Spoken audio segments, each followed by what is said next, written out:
Hello and welcome to another episode of Sports and Songs podcast. We're on season 5, episode number 31. Tonight's the Songs edition, where we cover a band, an album, a concert, a tour, an interview. We're going to have a interview tonight. Special guest, the tribute band called Seattle Rain, is joining us here tonight. Welcome, guys. Thanks Hey, for having us. So it's a Minneapolis St. Paul tribute band, correct? Are you guys all from Twin Cities area? yep. Yes. And their name is Seattle Rain, and they cover 1990s grunge, Pacific Northwest music. And in fact, I am wearing my Mudhoney T-shirt here, if you guys can see that here, Sweet. and wearing the Rainier beer cap here as well. Okay, Soundgarden, I like it. I like it. And these guys cover, instead of what we see a lot of on the other interviews we've done on the show, is bands that cover one band. We've had Heartless on, covers just heart music. Alice in Chains, Mad Alice is just Mad Season. Alice in Chains. 10,000 Days, just Tool. So now what we get with you guys, which I'm excited about this interview, it's a bunch of Seattle influenced bands, Seattle based bands, Pacific Northwest kind of stuff. And it's all the grunge stuff as well. So I personally have not seen you guys perform live. I'm looking forward to it, but here's a little taste here for the listeners out there. And if you can talk us through this a little bit as far as who you cover, who wants to take the lead here? Well, let's go through introductions first. Let's go. We got Shad here on the screen here, bottom left. Shad is vocals, lead guitar, and then we got Aaron on drums on the top right, and we've got Brandon as bass. So let's start off with this phrase. Who wants to cover this opening phrase here? As far as Seattle Rain's a tribute to the '90s, Seattle-based and Seattle-influenced, like I said, hard rock and grunge, and so you're going to see a lot of Alice in Chains, Tool, Silverchair, Foo Fighters, it says, Nirvana, Candlebox, Stone Temple Pilots, Pearl Jam, Soundgarden, Bush. How about any Screaming Trees? I don't see them on here. Not yet, anyways. Not yet, not yet. So what's your thoughts here, Shad, as far as, is that a pretty good overview of what you guys cover, Shad? Yeah, it is. We wanted to stick to stuff that really exemplifies that era, the great things of that era, the hard hitting shows, the stuff you see like on, Smells Like Teen Spirit, where the crowd's going crazy, and stick to the heavier stuff that's got a little more attitude, as opposed to some of the stuff that I personally feel a little softer, that got a lot of radio play. So you'll see stuff in our collection. We'll do like seven or so Alice in Chains songs, and there'll be some couple of the popular ones in there, and then some of the ones that are for people that are really big Alice in Chains fans, some of their favorites that they know off of multiple albums. I see. Now, Brandon, you guys have a website. What is the website for the listeners, Brandon? It's just SeattleRainBand.com. Awesome. All one word, and Rain is REIGN. Now, I did see on the website, fellas, you do have some set lists, or the set lists out there. There's a couple pages of, how do you guys, do you play straight through the straight set list, or is that just an example of a show just to get first-time viewers on the website like myself, just a general feel of what you play? Or is that basically what you go from? That's literally a set list from a show, and it's more or less what we stick with, although we've that one's a little dated, because we do have at least one that's not on there that we're doing next week. You'll just have to come and see. But awesome. That does. In fact, I'll bring up the image here, and while I do that, Aaron, when's your next show? When's the band's next show? June 8th at Shaw's. It's a Saturday. It's next Saturday. 1 week and today. And Shaw's, that's Northwest, that's a Northeast, that's on University Avenue Northeast, and you played there before. I've gone through and seen some of your photos on the website that you guys play there pretty regularly, along with, it looks like Ziggy's, huh? Well, we did Ziggy's as a they have their little showcase band. Yeah, a showcase for their open mic kind of night.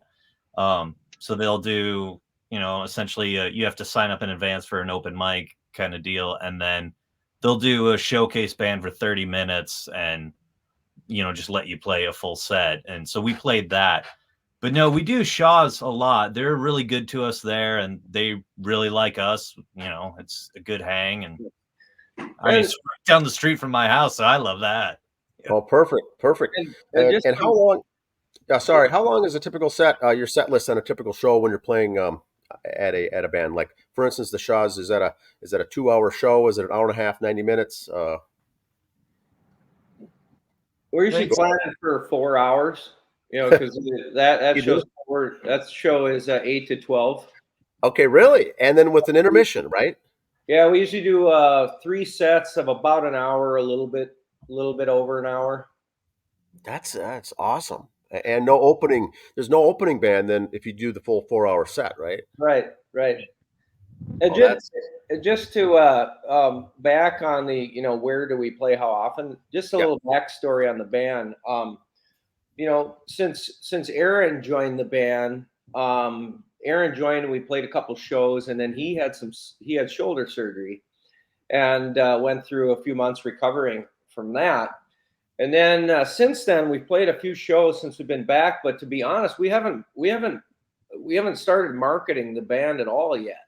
The shows that we played have been really the venue asking us, or we've played shows with other bands that have asked us to play with them, but we haven't done any active marketing of the band yet to venues. So we're just going to start doing that right now, awesome. Because the shows have been going great. Really, really fun. Those shows at Shaw's, we get a lot of people at those. It's been a good time. So the audiences are really responding to it. Yeah, good feedback from the crowds, and it's been good so far. Yeah, one thing that Andy and I have covered on previous shows with bands is that the Twin Cities market is a jackpot for tribute bands, and I don't know if that's with you guys can add on that. I know that's where I'm from, and those are most of the shows that I go to. But it's a hot spot for tribute concert bands because you get to hear quality music, affordable prices. A lot of these shows are $10 for admission to get in, and you can hear 2, 3 hours, 4 hours of your favorite musicians, 10 feet away, listening to quality music. This is not just guys covering tribute band. These are hard songs to play, especially these 90s. With the bass alone is tough. The drums for all these songs you guys are playing. There's even there's Tool songs in there, that you guys are doing. The vocals are incredible. So it's not just an average person being able to pull off these stunts. That's what I think it's such a big market. What do you guys think on that? Is that a fair assessment? Yeah, I'd say so. We take pride in definitely doing the songs how they are on the album and trying to hit the harmonies and the vocals, as close to. And actually, I mean, these Shaw shows we've been doing, we haven't been even doing a door charge for those. It's just show up, and it's free entertainment, and that's the way it is next Saturday. So. Yeah, and I just last night I went and saw Dustin Bones for free. For free in Bloomington here. So yeah, there's a lot of really, really great tribute bands around town. It's really we've interviewed those guys. We've talked to some. We've also interviewed Motley Six, Dustin Bones. I mean, it's such a fantastic. These venues are fantastic. Shakopee Bowl's got a great venue as well. A lot of the concerts, the bar areas are great venues. They're small, intimate settings, but I just like the whole scene. The whole Twin Cities scene is just, I think we're just lucky to have all of these available options and things to see. The other question I was going to ask you guys was, how long have you guys all been together? The 4 of you. I know there's been some interchangeable parts along with all tribute bands, but how about the 3 of you guys?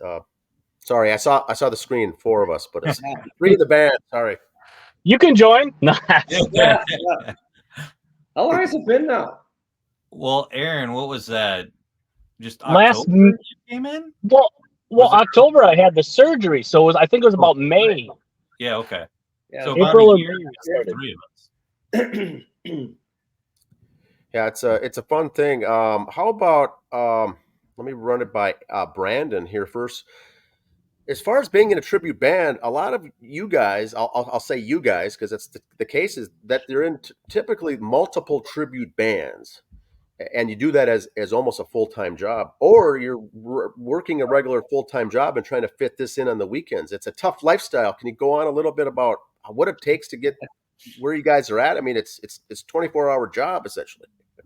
Yeah. Well, I mean, for me, like my, day job is I actually do concert production. I'm a sound engineer, which actually makes it quite difficult to fit in, playing nights and weekends when I'm already working nights and weekends. I know Aaron's in a dozen bands, literally. Not quite a dozen, but yeah.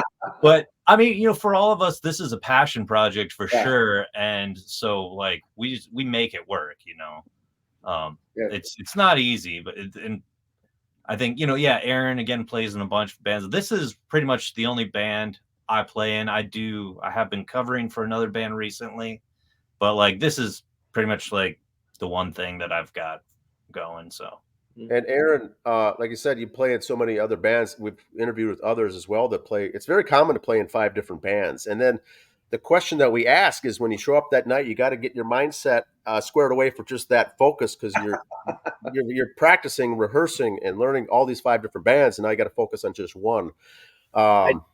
Is it hard? You got to get yourself in a mind space to get ready to rock. Yes, I mean, I find it pretty easy to, what you're working on for like next week's. It's our show. I don't have any other shows, so I take that back. I do host the jam at Shaw's on the Thursday before, so there's a few songs I got to learn for that.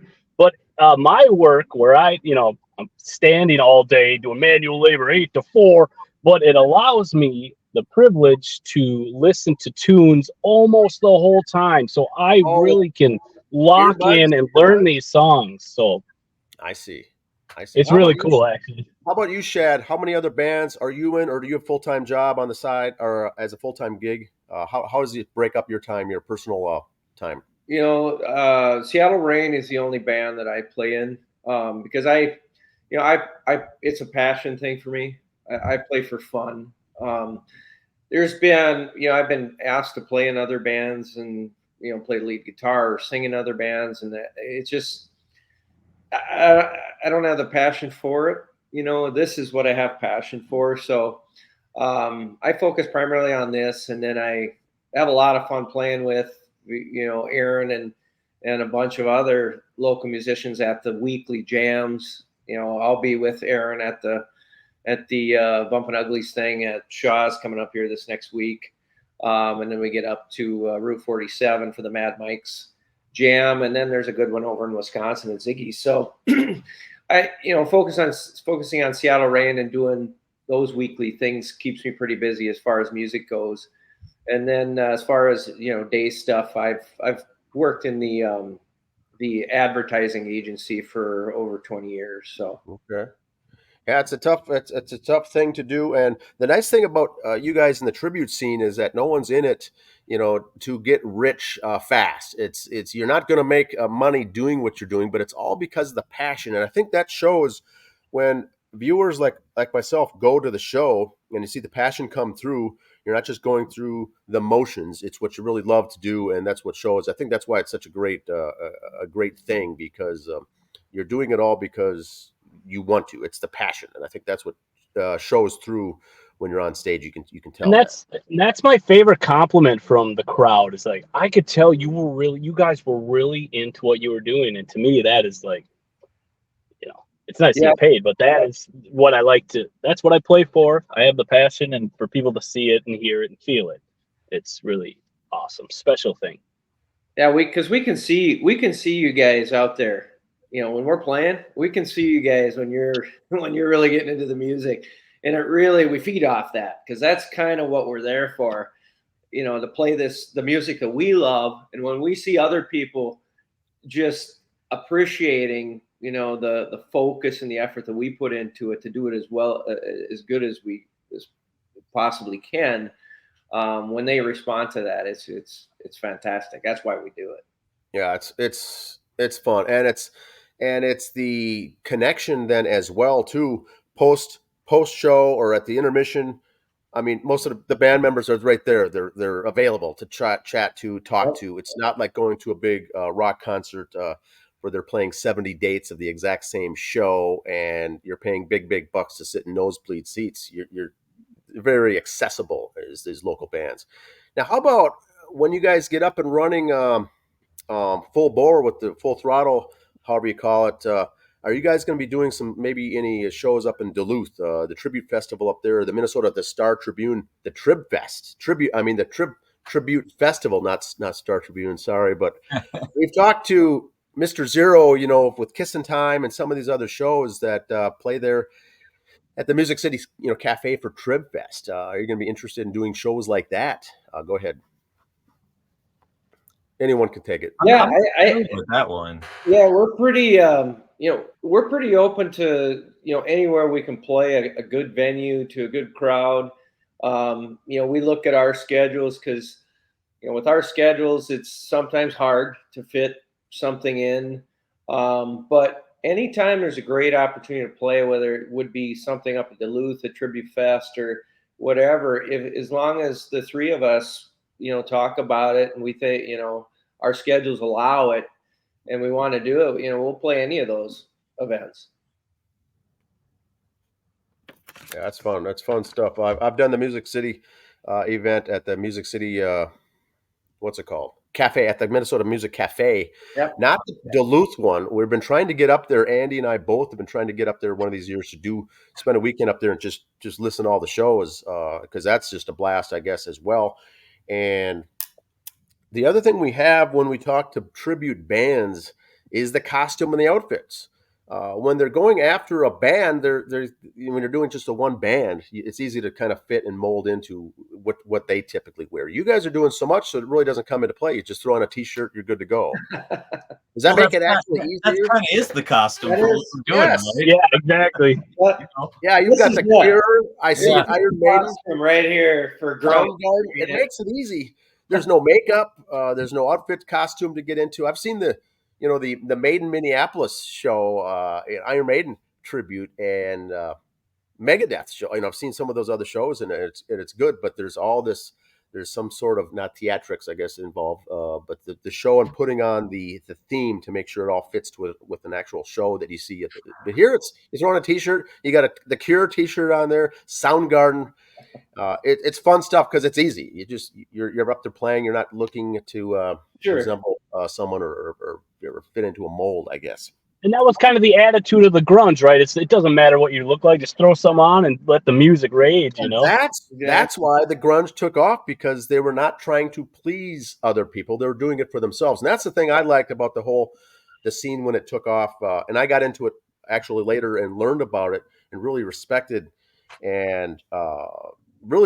what they did and how influential these guys were. I don't know if you guys have done this, but if you go to Seattle and you can take the tour like a bus, they'll take you to 30 different stops in the Seattle area that relate to music, heavy musical influence, whether it's the Crocodile Cafe or the Jimi Hendrix gravestone, or where Alice, Lane Staley died, Lake Washington House, on the lake for Cobain.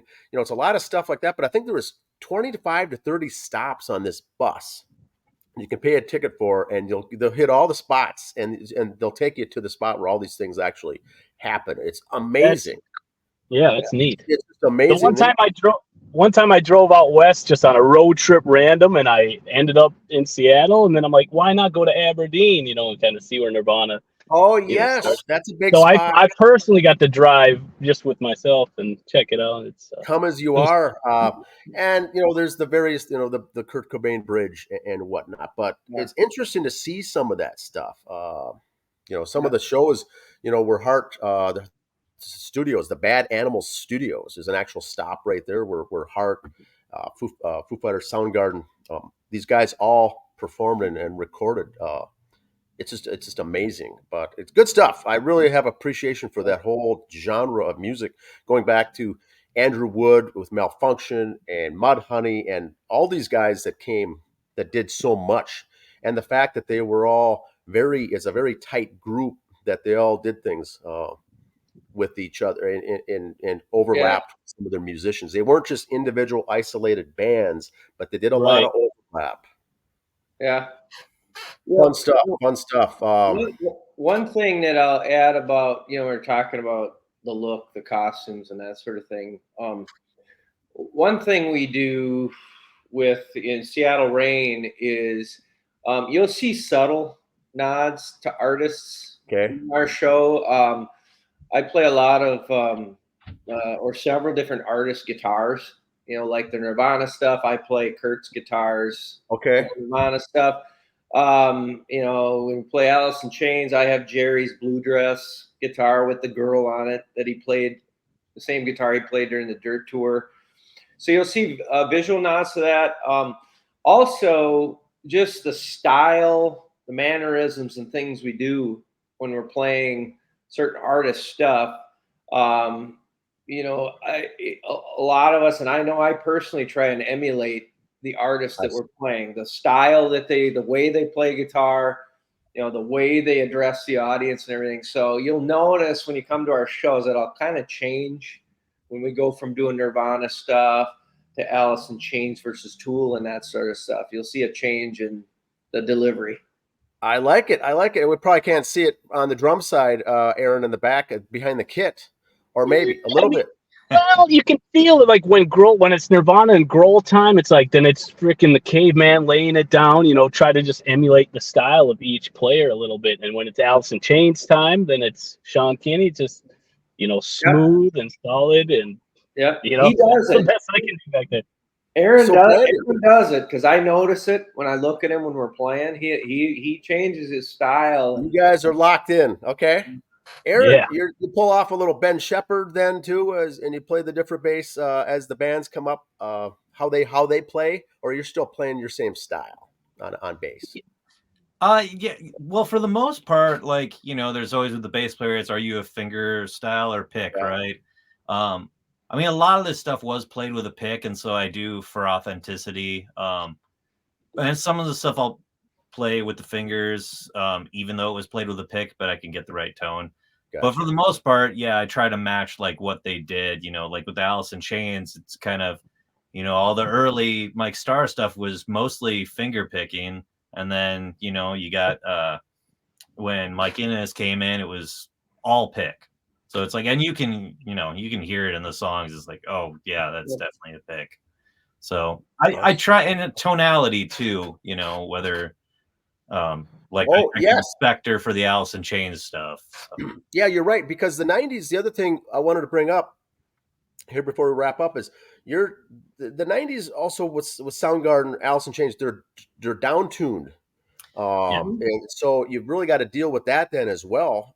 And explain a little bit on how that is on the guitar work there, Shad. Yeah, we play everything in the original tunings. I see. So when we play Nirvana, Come As You Are, and I think there's two other songs that we play that's tuned a full step down. So I have a Kurt's Jaguar that I play during those three songs, and they're all a full step down. And then Alice in Chains, it's all original tuning. So I've got a guitar for the E flat stuff. Okay. And then the drop stuff for Damn That River and Them Bones and stuff like that. So yeah, I've got right now I have 6 guitar changes, actually 7 different things because I have to retune one between sets. But you do? Okay. That's because we have all the different tunings, and I want the guitar for the artist, the style of guitar, and going back to Brandon, the way he plays bass, you will notice a very big difference when we go from playing like Alice in Chains to the way he plays the Tool stuff. He plays that stuff just like they do. So it's pretty cool to look over and watch him playing like the Tool stuff with full strum across all 4 strings is pretty cool. The Tools, I can imagine how difficult that would be to play, or even the drumming and the guitar, all the bass, all that stuff. The Tool is just amazing. Yeah. All right, I'd like guys. to, Aaron, how's that Tool drumming? I just wanted to add that I think that's one of the most challenging, if not the most challenging song I've ever learned on drums in 25 years, Anima by Tool. Very difficult, but we're going to tackle it next on Saturday. So, Come see it Saturday. I can imagine. Saturday. I can imagine. That is. I can't even imagine that as a non-musician person listening to that song and picturing what three you guys all do. It's just unreal. Well, thanks for your time. Any other questions, gentlemen? Comments, questions? We'll push the upcoming show. It's Shaw's June 8th, Saturday night, Northeast University. Now, what time does it start? 8 o'clock. And what's the admission for that show? Is there one? I don't know if they're having a cover for that one. The Okay. last shows have been no charge. So, but they've been talking about a cover, and if anything, it'd be $5 or $10 or something like that. But awesome. And there's the logo, Seattle Rain. Love it. Good. And the first set, and anybody's thinking about the show Saturday, don't be late, because the first set's got some killer heavy Tool stuff. And awesome. All right, gentlemen. I'd like to thank you guys here, Brandon, Shad, and Aaron from the tribute band Seattle Rain. Thanks for joining us on the show today. We'll try to I'm looking forward to seeing you guys live for the first time. Thanks again for your time. Thanks a lot. Yeah, thanks, Dan. Appreciate it. Appreciate it. Thank you. You bet.